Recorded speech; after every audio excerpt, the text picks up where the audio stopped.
Hello guys, bienvenue dans une nouvelle vidéo. Aujourd'hui, on va faire des knotless box braid proprement dit.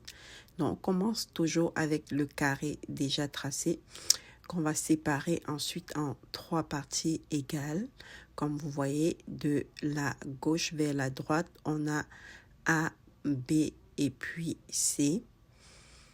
On va ensuite faire un positionnement des cheveux entre les doigts.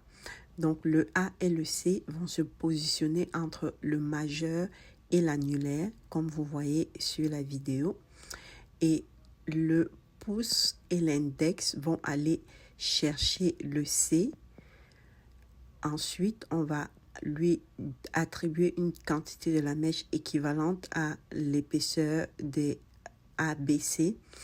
Et de la même façon, le majeur et l'index de la main droite va aller chercher le A et le même mouvement va continuer au fur et à mesure qu'on va tresser pour descendre. À nouveau, on va venir donner la mèche à l'index et le pouce, exactement comme vous voyez sur la vidéo.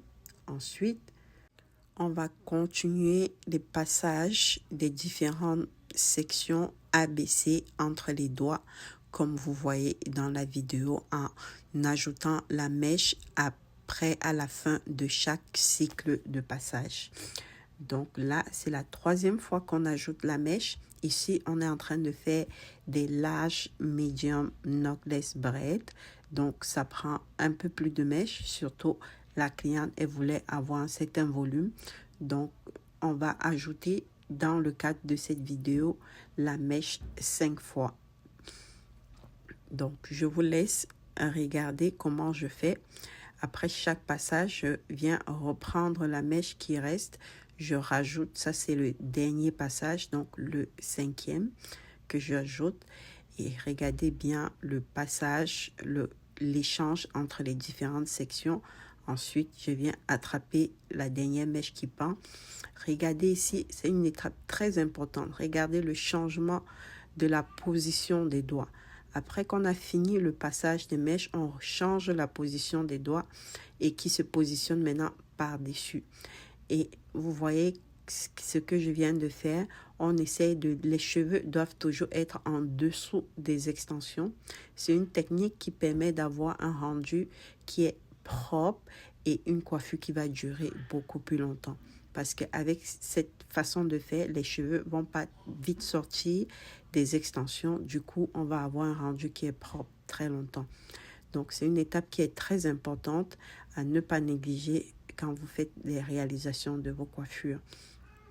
Donc, on va continuer exactement la même chose en descendant.